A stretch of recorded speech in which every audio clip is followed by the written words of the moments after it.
It's January 20th here in Seoul, and I'm Kim Dami. We begin with these stories making the headlines at this hour, starting with the formal arrest of President Yoon Suk-yeol.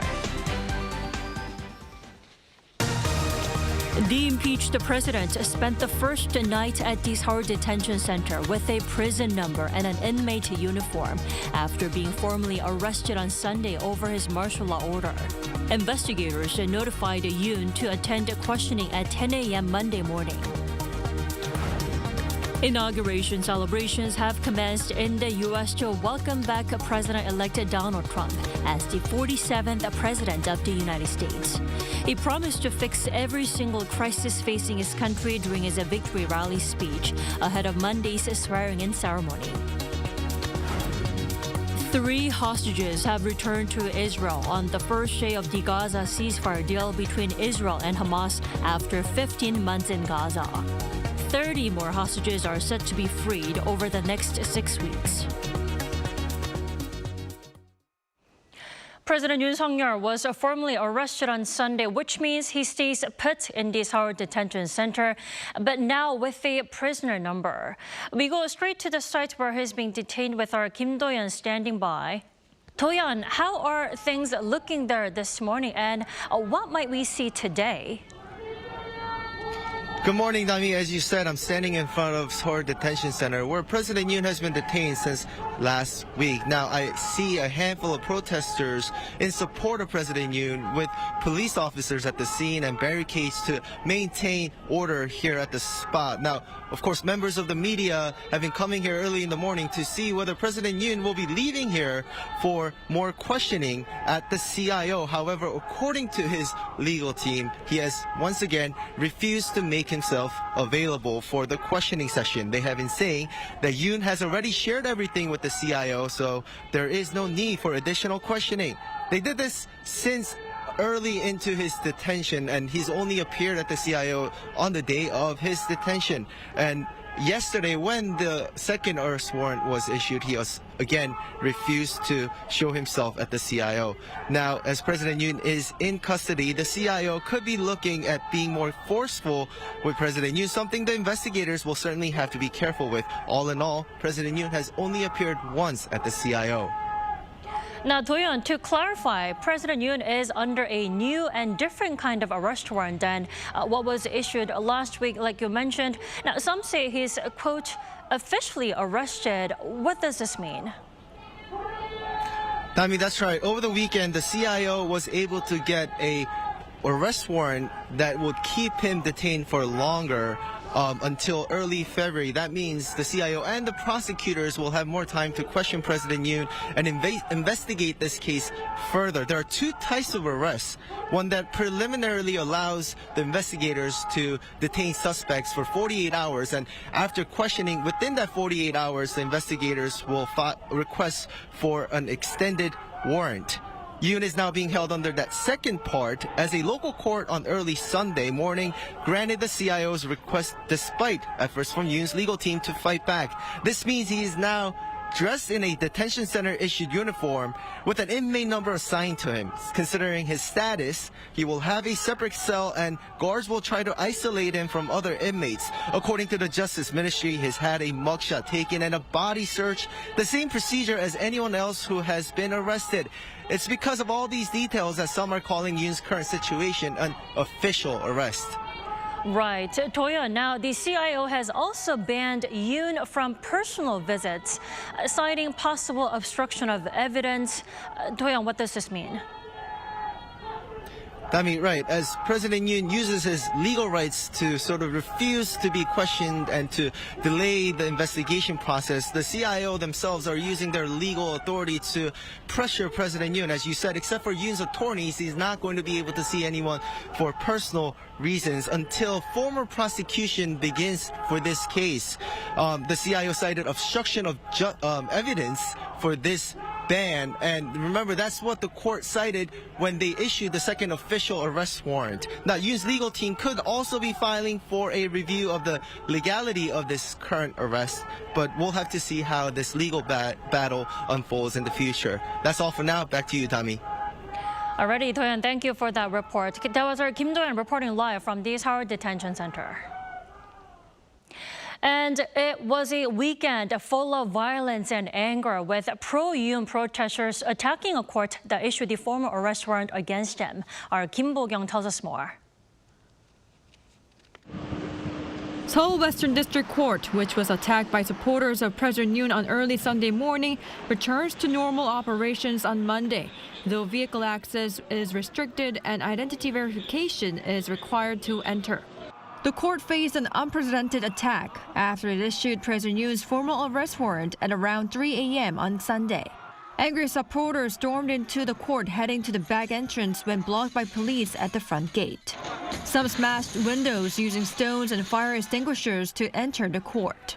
Inside, they sprayed fire extinguishers, vandalized televisions and ATMs along with other items, and even ransacked a judge's chambers on the 7th floor looking for Judge Cha Eun-kyung, who was responsible for the decision to issue the warrant. The protesters were only dispersed 3 hours later at around 6 a.m. after a large police force was deployed. A total of 87 protesters were apprehended. On Sunday afternoon, Yoon supporters focused the protest on the Constitutional Court, which was responsible for making a decision over Yoon's impeachment. They split into 3 groups in Jongno-gu district and held unregistered rallies at locations nearby.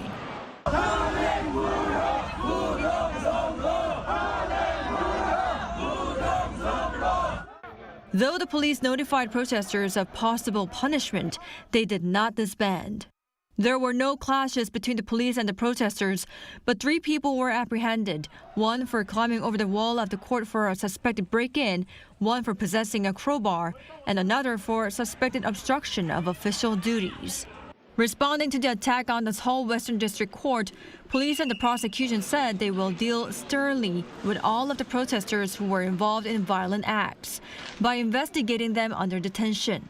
Citing their attack as grave crimes that undermine the rule of law and judicial system, the prosecution on Sunday formed a 9-member team to investigate the protesters. The Supreme Court Chief Justice is to hold an emergency meeting of justices on Monday morning to share how the situation unfolded and talk about the ways to restore the rule of law, including normalizing court functions and preventing a similar incident from occurring again. Kim Bo-kyung, Arirang News. So South Korea saw its leader being formally arrested for the first time over the weekend, with the investigation into President Yoon's martial law declaration still looking tricky. Let's turn to a legal expert, An Jung-sung, for more. Thanks for joining us. Thank you. So the risk of evidence being destroyed, that's what ultimately led to the formal arrest over the weekend, wasn't it? That's correct. As under the Korean Criminal Code, the court may detain a criminal defendant if a 2-pronged test is met. First is whether there is a probable cause to believe that defendant has committed a crime as charged. And second, whether there is a reasonable ground to believe that one of 3 conditions met. One is there is the defendant has no fixed dwelling, or there's evident destruction and possible to flee. And after the court issued the warrant, right? Warrant for detention, and then they also issued a brief statement, which means that they have a concern of evident destruction. That's why they issued the warrant, right? Well, President Yoon is in a prison cell for now, but the fact that he's still a sitting president doesn't change.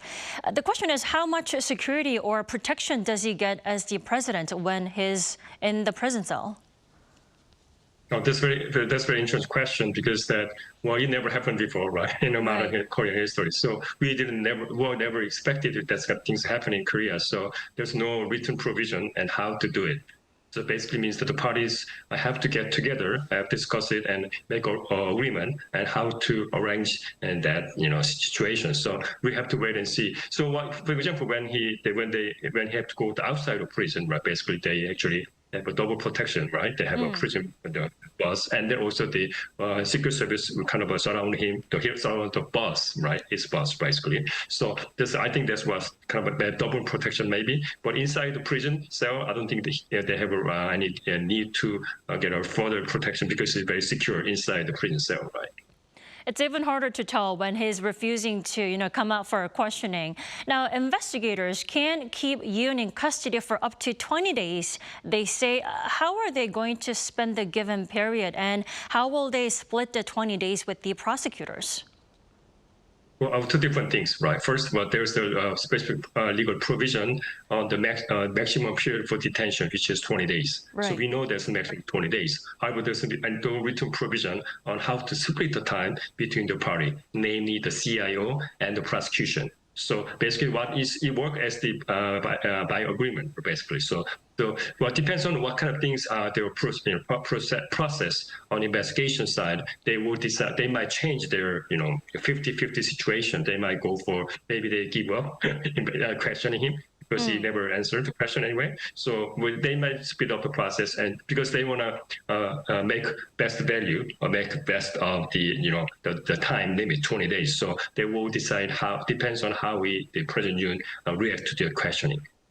Well, President Yoon says he will not show up for questioning at 10 a.m. this morning to the investigators. So he's clearly giving a hard time to the investigators. But do you think he'll cooperate with the prosecutors where he comes from? I think that's a very interesting question to me, because that's what he said. But if you see what happened, maybe if you have 2 months, and he said one thing, but he did something else, another. So we have to wait and see. And plus, I'm not sure whether, in terms of legal strategy, litigation strategy, whether it's the best for him to testify or even to cooperate with the prosecution rather than not talking to the CIO personnel, because that's still so I think they're different, name tag, but they're same investigation, basically. So I'm not sure whether he's going to best, and the CIO also had to make a decision whether to make a judgment call, whether is it better handing over to the prosecution earlier than expected. That's really thing. It depends on what happened. Well, earlier we saw footage of angry Yoon supporters causing a scene at a court after the warrant was issued on Sunday. Now, at least 86 supporters of Yoon have been apprehended for storming the court. What will they be charged with? How will they be held responsible? Yeah, actually, I was very shocked to watch what happening by the supporters, so-called supporters. Well, I don't think they're supporters anymore, because they're destroying the government structures. I mean, that's very concerning. That's against the Korean legal system. I think that's very concerning. There's many charges, possible charges, especially there's the obstruction of justice charges, which is maximum 7 years imprisonment. That's a very serious charge. Also, there's a court contempt, which is also maximum 3 years, or the 7 million won criminal fine. So that's very serious. Also, there's possibly riot charge, which is the maximum 10 years and 50 million won, the maximum fine. So if you add up, I mean, it could be 20 years maximum sentence. That's very serious. I think that's a very serious charge, because even it's much serious than the actual murder charge in Korea. It's maximum 20 years. So I think that's very serious. And then the court taking it very seriously, because they basically destroy the court, right? That's a very serious charge against the court, and court will take it very seriously. Yeah, that's a very serious charge. It is indeed a grave concern that the safety of the country is being tested. Sir, thank you so much for taking the time to be with us this morning. We appreciate it. Thank you. Now, following his detention, President Yoon's senior secretaries held a meeting on Sunday to discuss how to move forward as an administration. In a press statement, the top office pledged support for the government's efforts to effectively manage diplomatic and security affairs, given the evolving international landscape, such as leadership changes in allied nations. It will work with the cabinet to address high exchange and interest rates and oil prices, which affect people's livelihoods. Chief of Staff Chung Jin-seok called on all secretaries to fulfill their respective roles as public officials to ensure stable governance.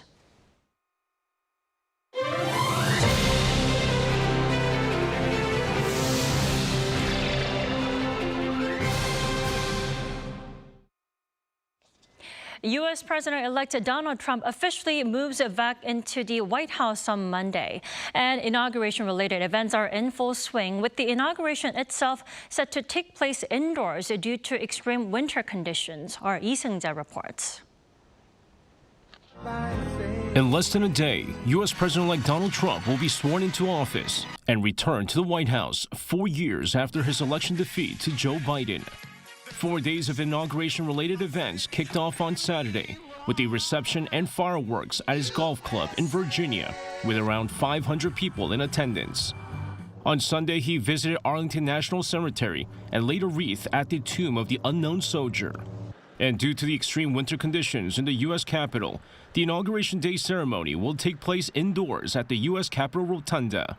Monday is expected to be the coldest Inauguration Day in 40 years, with temperatures forecast to dip to -5 degrees Celsius, with winds blowing up to 48 kilometers per hour due to an Arctic vortex in the region.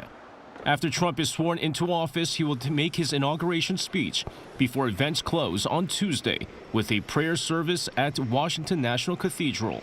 Despite the extreme winter conditions, supporters of Trump came to celebrate his return with the Make America Great Again victory rally taking place on Sunday. I got here at 5 in the morning. Yeah, and tomorrow the same. I was going to go out there now because of the freezing cold. I don't care. I've got to do it. I've got to do it now. I can't wait to dance that YMCA dance. I'm practicing. I'm hoping Trump will wave back. And yeah. The rally took place at the Capital One Arena in Washington, where Trump held his pre-inauguration address. There, Trump promised to usher in a new era of American prosperity, adding that on Monday, the country will begin a brand new day of American strength, prosperity, dignity, and pride. Meanwhile, video sharing platform TikTok said Sunday it was restoring its service. The move comes after Trump said he would reverse a ban on the app when he returns to the Oval Office.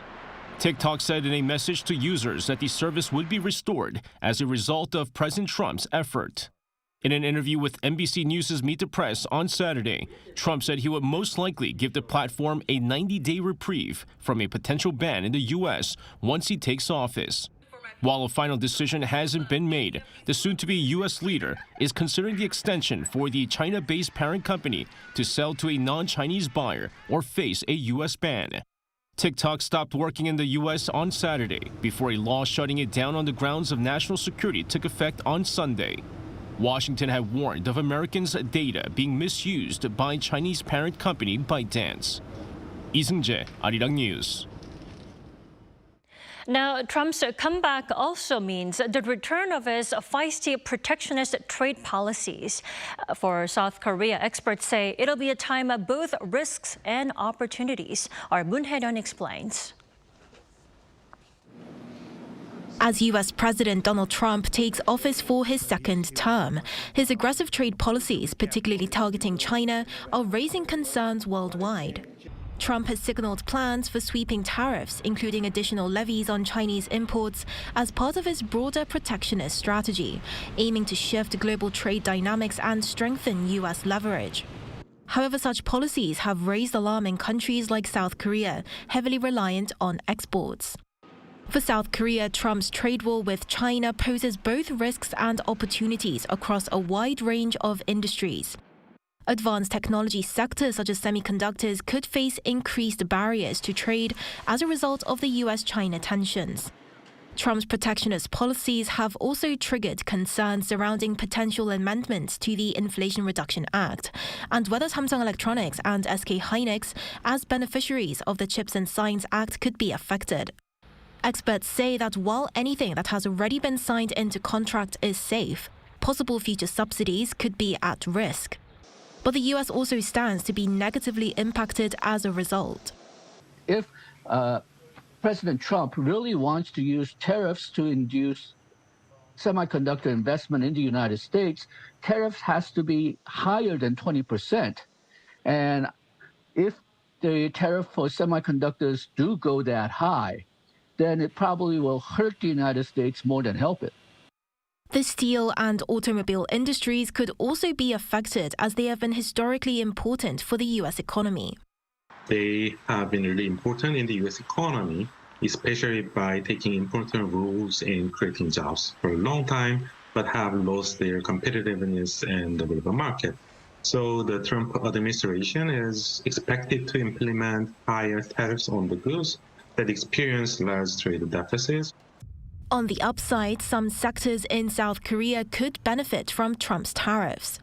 For instance, industries like electric vehicles and batteries, where South Korea has a strong presence, may see increased demand as countries look to diversify their supply chains and reduce reliance on China. South Korea's plans to boost its eco-friendly vehicle sector and advance battery technology through significant investments, as announced by Acting President and Finance Minister Choi Sang-mok earlier last week, may position it as a global leader in these fields. There is also growing anticipation that U.S. sanctions on China's shipbuilding sector will benefit South Korea's shipbuilding companies as they gain a competitive edge.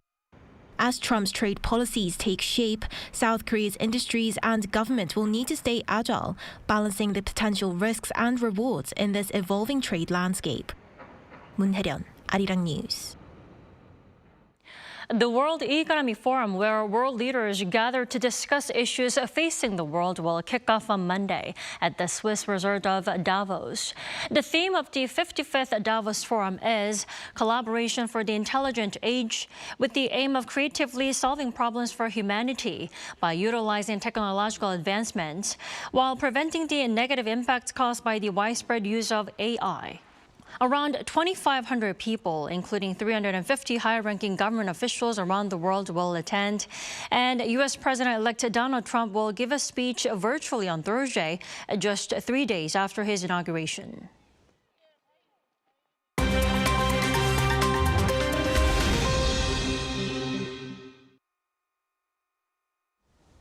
Good morning, I'm Choi Ji-hee, and this is The World Now. Starting with the Israel-Hamas conflict, on January 19th local time, the first 3 Israeli hostages of 33 to be released according to the recent ceasefire agreement were freed by Hamas. The International Committee of the Red Cross facilitated the transfer, escorting the 3 women to an Israeli military checkpoint. Upon arrival, they were reunited with their families and transported to a medical center for examination, where the director said all 3 were in stable condition. Romy Gonen, Doron Steinbrecher, and Emily Damari had been abducted on October 7th near a kibbutz and music festival during the Hamas attack. On Sunday, Israeli Prime Minister Benjamin Netanyahu's office released a video showing him receiving news about the return of 3 hostages. Global leaders, including Joe Biden and UK Prime Minister Keir Starmer, expressed relief at the hostages' release and emphasized ongoing efforts to secure freedom for those still in captivity. Over in Nigeria, at least 86 people died and 55 were injured on Saturday when a crashed fuel truck exploded near the Suleja area in Niger State. The massive blast happened as individuals tried to transfer fuel from an overturned tanker to another vehicle using a generator. Many victims were bystanders who had gathered at the scene, including those taking pictures and others trying to collect the spilled fuel. While the death toll could be higher according to officials, those injured are receiving treatment at local hospitals. Fatal truck accidents are prevalent in Nigeria, which is Africa's most populous country, largely due to the lack of an efficient railway system for transporting cargo. At least 48 people were killed in a similar incident in Niger State in September. In 2020 alone, over 1,500 accidents were reported, resulting in 535 fatalities, according to Nigeria's Federal Road Safety Corps. The Association of Southeast Asian Nations, or ASEAN, convened its foreign ministers' retreat on Sunday in Langkawi, Malaysia. The retreat was the first major meeting under Malaysia's ASEAN chairmanship for 2025 and opened under the theme Inclusivity and Sustainability. Foreign ministers from the 10 ASEAN member states attended, with East Timor's foreign minister also participating as an observer. East Timor will soon become the association's 11th member. Key discussions focused on the ongoing crisis in Myanmar and territorial disputes in the South China Sea. Concerns about the impact of U.S.-China rivalry on ASEAN unity were also raised. In Monaco, the 47th International Circus Festival of Monte Carlo is underway. The event, created by Prince Rainier III of Monaco in 1974, brings together top circus performers from around the globe, competing for the Golden Clown Award. It runs from January 17th to the 26th. Highlights of this year's festival include a record-breaking act featuring over 40 animals in the ring at once, a debut performance by China's renowned bicycle acrobats, and a daring quadruple somersault by Mexican trapeze artists. Young talents from the new generation competition will also showcase their skills alongside seasoned artists.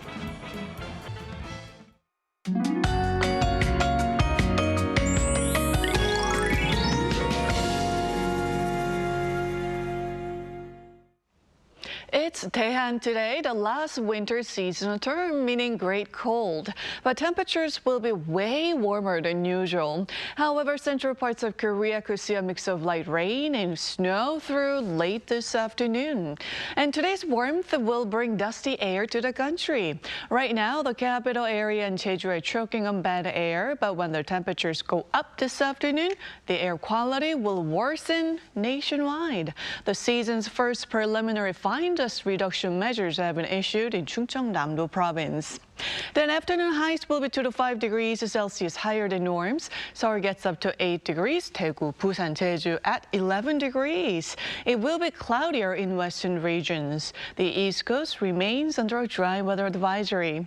Well, it's going to feel more like early March this week, but air quality will cause a headache. That's Korea for you, and here's a look at the international weather conditions.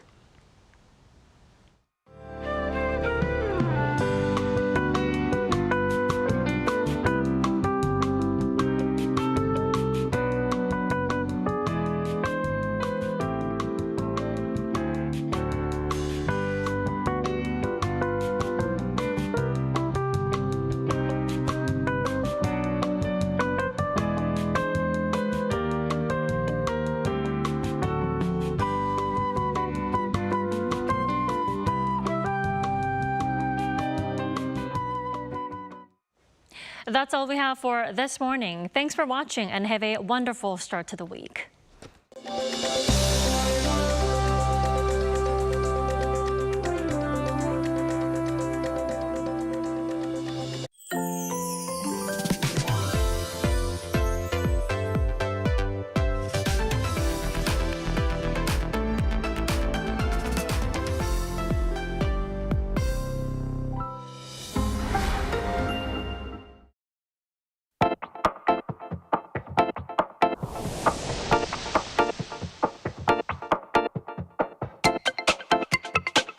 플라스틱 사실 편리하잖아요. 저조차도 활동을 하고 있지만 플라스틱을 사용할 정도로 생활에 많이 있다고 생각을 하는데요. 플라스틱을 대체할 수 있는 걸 계속해서 찾고 플라스틱이 아닌 다른 것을 사용하는 게 일상의 습관이 될 수 있도록 하는 것이 좀 중요하다고 생각을 해서 참새클럽 캠페인을 중점으로 활동하고 있습니다.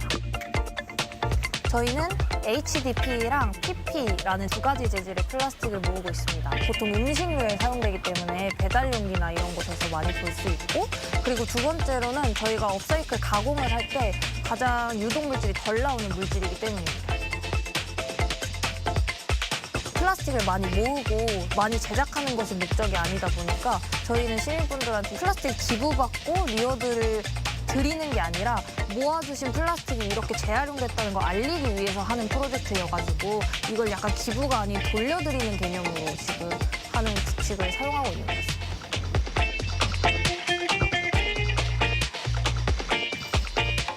불편한 거예요. 사실 이 플라스틱을 실제로 사용하는 걸 모으고 이걸 세척해서 가져오시고 하는 과정이 이 불편함을 사실 해주고 계신 것만으로도 저희는 되게 감사하죠.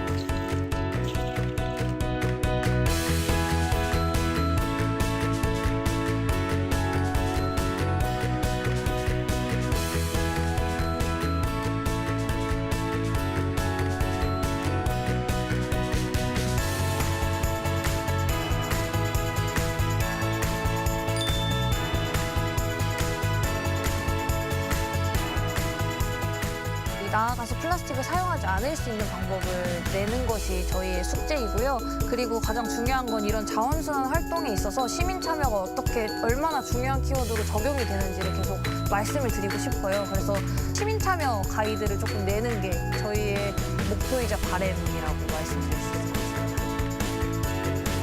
나는 플라스틱을 순환시키는 그리너다.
고무장갑 다 똑같다고?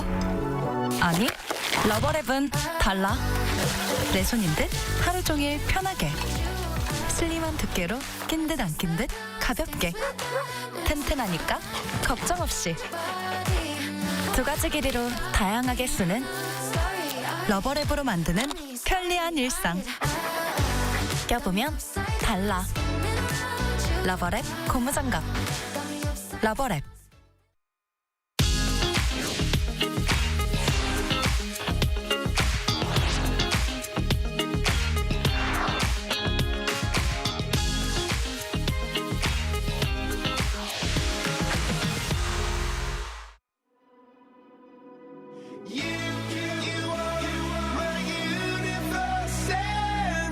We're here to bring a new type of news show. New insights, new styles, and new topics every day. We are News Generation. Bring news just for you. It's Monday, January 20th here in Seoul. I'm Song Yujin, and you're watching News Generation. Joining us today is Cho Yeon-woo. Happy Monday. Welcome back. Happy Monday. And Grace Park. Happy Monday. Happy Monday. Now, both are here to speak on behalf of those in their 20s and 30s. So, it's Monday, time to discuss topics trending among our generation. With less than 2 months until the start of the new school year here in Korea, it's time for students to start preparing. And a quick reminder for our viewers, here in Korea, the school year starts in March. And for college students, this also means it's time to pay tuition fees before heading back to campus. And recently, some Korean universities have announced plans to increase their tuition fees. So starting off, Hyun-woo, why is this happening now? That's right. This proposed plan to raise tuition by some Korean universities puts an end to a more than decade-long freeze maintained under governmental pressure and policy. The biggest reason for this hike has been cited as financial strain, especially with high inflation and a declining student population in Korea. According to the Korean Association of Private University Presidents, 9 out of 10 surveyed out of the 152 private university presidents noted difficulties in maintaining educational facilities, hiring high-quality faculty and staff, and providing student benefits due to the freeze. With these circumstances, 53% responded that they plan to increase tuition for this academic year. I see. And as just Hyun-woo mentioned, we're actually seeing universities here in Korea raising tuition fees. The most recent university has been Ewha Women's University. A few days ago, the university announced that it will raise its tuition fee by 3.1% this year. So, Grace, now I want to ask you, has raising the tuition fee has been a common practice here in Korea? And I heard that there is a limit to which universities can raise these fees. That's right. Under the current legislation, college tuition in South Korea can only be increased within a range that does not exceed 1.5 times the average inflation rate for the 3 preceding years. However, since 2009, the government has indirectly regulated tuition fees by withholding financial support from universities that raise them. This policy has resulted in most institutions maintaining a tuition freeze for over a decade, despite inflation and rising operational costs. However, the sentiment has shifted this year, with university leaders widely agreeing on the need for higher tuition fees. Due to ongoing financial struggles, 6 universities increased their tuition in 2022, 17 in 2023, 26 in 2024, and the number of universities following suit are expected to increase even further this year. Right, so we're gradually seeing more number of universities in Korea implementing a fee hike. Right. And Grace just explained that Korean universities are restricted by a limit on how much they can raise tuition fees. To sum up once again for our viewers, under current law, universities can increase tuition fees, but only up by 1.5 times the average inflation rate over the past 3 years. And this year, the percentage is 5.49%. So Grace, I want to also ask you, could you please explain to us why this limit was implemented in the first place? Sure. So as some of you may know, South Korea boasts a high college entrance rate. And for quite a while, more than 80% of Korean students went on to college, although recently that number fell to about 75%. However, due to the high tuition fees, we saw a growing trend of students going more and more into debt before they could even manage to officially enter the job market full time. In fact, most millennials and and Gen Z are busy paying off their tuition after getting jobs. And because of this, politicians and lawmakers have pledged to regulate tuition increases and promised policy support.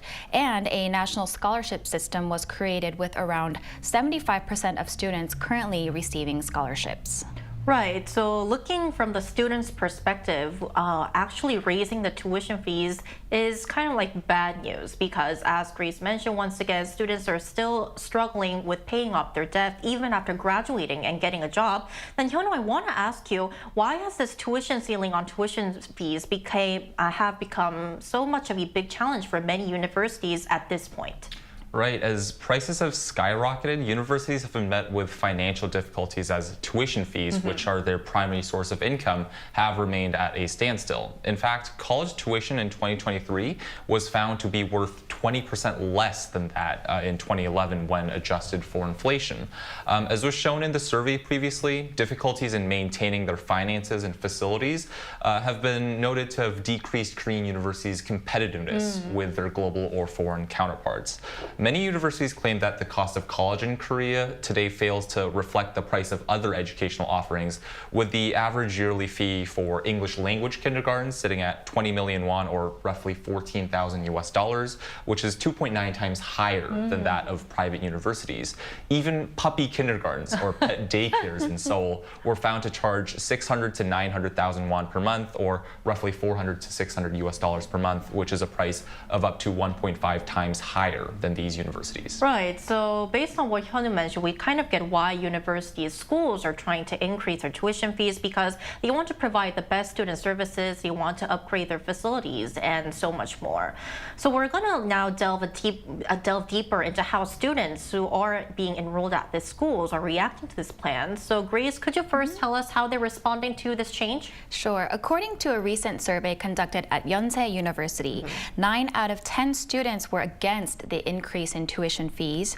And among the reasons for the argument saying that these costs should be frozen or even lowered were that, first, students don't feel that they receive the adequate amount of educational services that they're actually paying for, and that compared to the level of tuition that they are paying, they're not satisfied with student welfare and on-campus facilities. And some other responses included that tuition poses a big financial burden and that tuition fees still feel too expensive. Right. So even in the current level of tuition fees, students are feeling that they are not deserving what they paid for. Right. Right. Then I want to ask the same question to Hyunwoo because you are the only panelist or the person here in the studio who is actually going to university right now. What are your thoughts on this? Yeah, so because I am a college student, I can't say that I welcome this trend of tuition hikes in private universities with completely open arms. Much like the survey in Yonsei University, many students and friends of mine have doubts about whether this increase will actually improve the quality of the educational services that we receive when college tuition already feels expensive as it is for many. Thankfully, our university hasn't planned to raise its tuition yet, so I guess we're on the safe side, but I can't help but think that universities outside of Seoul must be hit hardest by these economic and social burdens. I'm not surprised that at the extreme, some students have voluntarily called for their universities to improve their educational conditions at their own expense of paying more for tuition. So what's most important is a reconceptualization of the Korean higher education system that reflects the country's current needs and trends and is able to maintain that competitiveness at the global level. Right. So far we focused on the tuition fee system here in Korea. We're now going to take a broader look and compare Korea's college tuition system with that of other countries. So Grace, are the costs of higher education in other countries similar to Korea, or would you say there is kind of like a big difference? Well, the average annual tuition in Korea as of now, or as of 2020 actually, is 4.8 million won, roughly $3,300 for public universities, and 8.8 million won, or a little over $6,000 for private universities. And to share a little bit more about my experience, I attended university in the United States, where college tuition is very expensive, and it's not strange for most students to go into debt to pay for their degrees. I was fortunate because I was eligible for in-state tuition, which is lower lower than out-of-state tuition or for international students. But I don't remember a single time where I wasn't working a part-time job to contribute to my tuition or to make money for food or play and other expenses. And like me, my friends and my peers were also in a similar situation, with most, if not all of them, having jobs, part-time jobs to pay for their degrees or even relying fully on financial aid. And according to a recent survey, the annual average tuition at American universities is around $38,000 for private universities and $10,000 for residents attending state universities. So students feeling that their tuition fee is high or expensive is not just a concern only here for students here in Korea, but in other countries such as the United States. Then what about in other parts of the world, Hyun-woo? Yeah, on the other hand, students in countries like Germany and France pay little to no money for college tuition. Japanese and European universities cover their relatively little tuition revenue with a lot of government funding and subsidies. And in fact, Germany and France are countries that spend the highest and second highest on higher education funding at the federal level within the OECD, respectively. Because I also do study at an American university too, our main campus, like many others in the US, also covers much of its finances through endowments given by its donors, something seen that's rarely in the case of Korea. Right, so the situation or the systems are a bit different when compared to other parts of the world. To find out more, we also asked our viewers how much university education typically costs in their country and whether they find it expensive. And here's what 3 of them shared with us.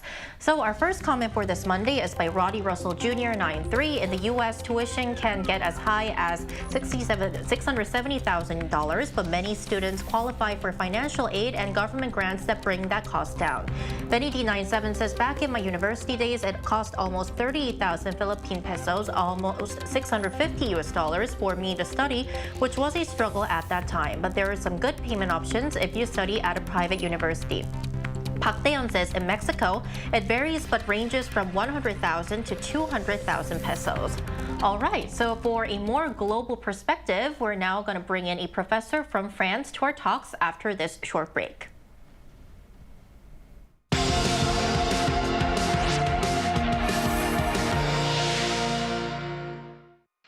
NewsGen wants to hear from you. Go to YouTube and search our channel Arirang News. Click Community and leave a comment down below. Make a new type of news with us. So today we're joined by Christopher Godin, Professor of Political Science at Kookmin University in Seoul. Welcome back to the show, Professor. Thanks for having me. Thank you for joining us. So, Professor, we first want to ask you, how much does it typically cost to attend college in France, and how does it compare to the costs in Korea, in your opinion? The main difference with Korea or America we heard about before is that in France, most universities and best universities are public. So, therefore, tuition fees are extremely low.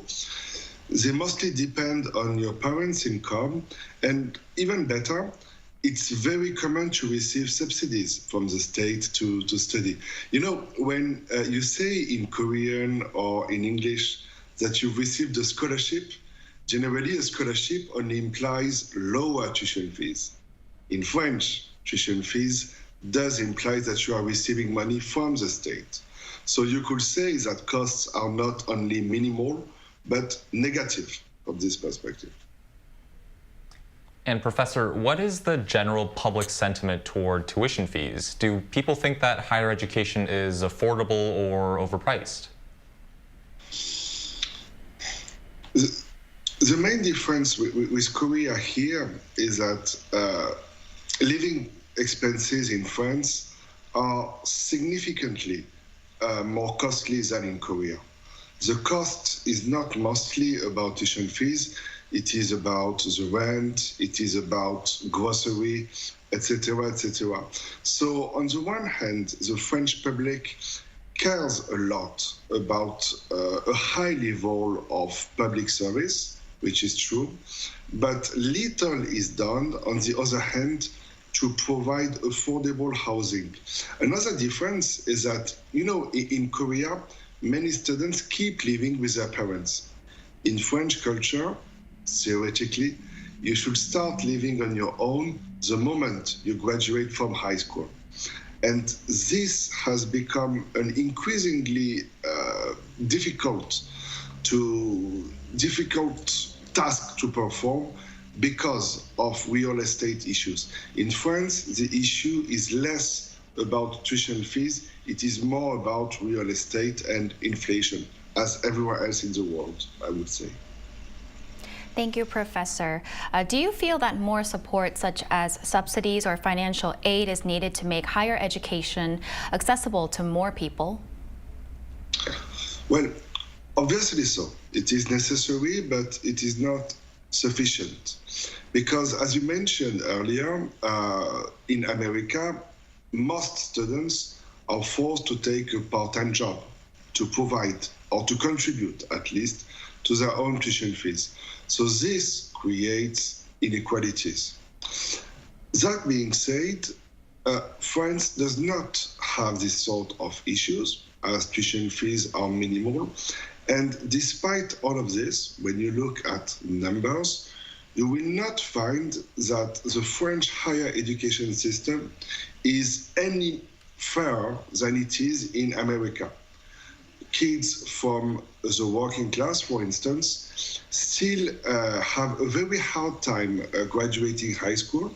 It is very difficult for them to make it to the best schools of the country because the skills that are needed in terms of, for instance, foreign language, they do not depend on the education provided by public schools. For the most part, you need to attend schools overseas, the same way as in Korea.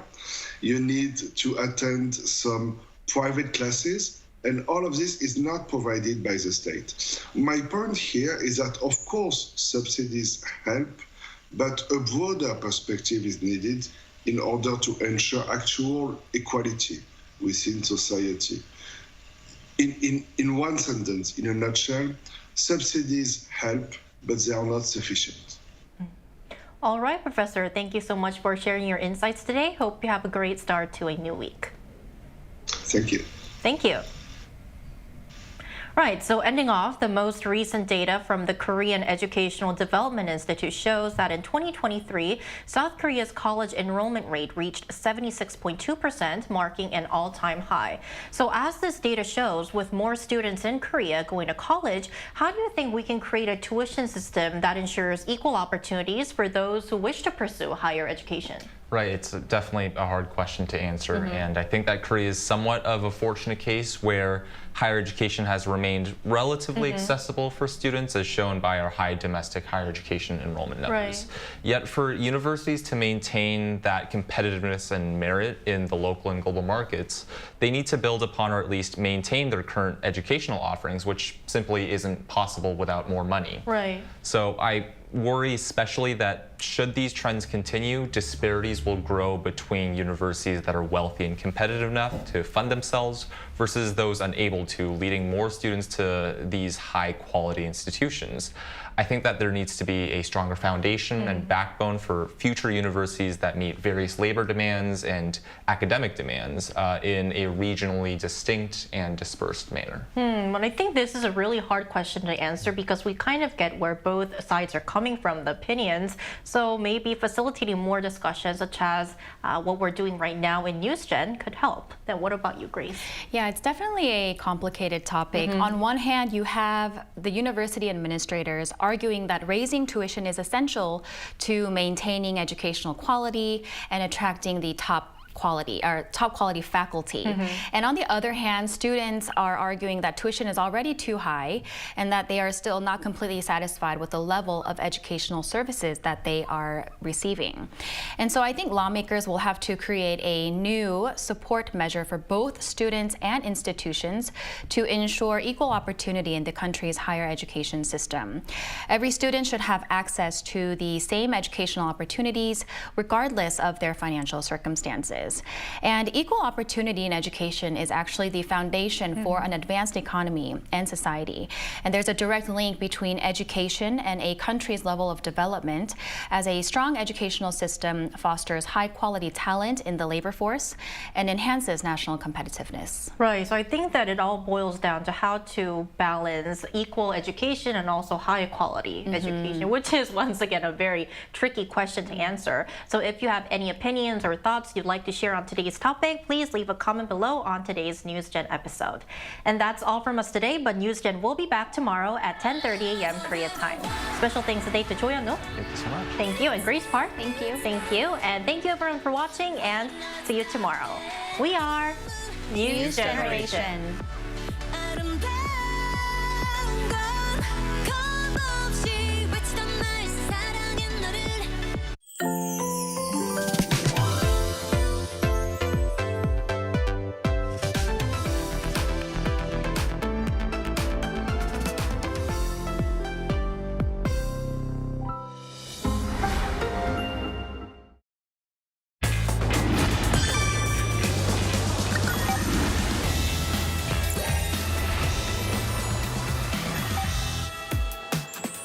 A country where traditional and modern cultures coexist.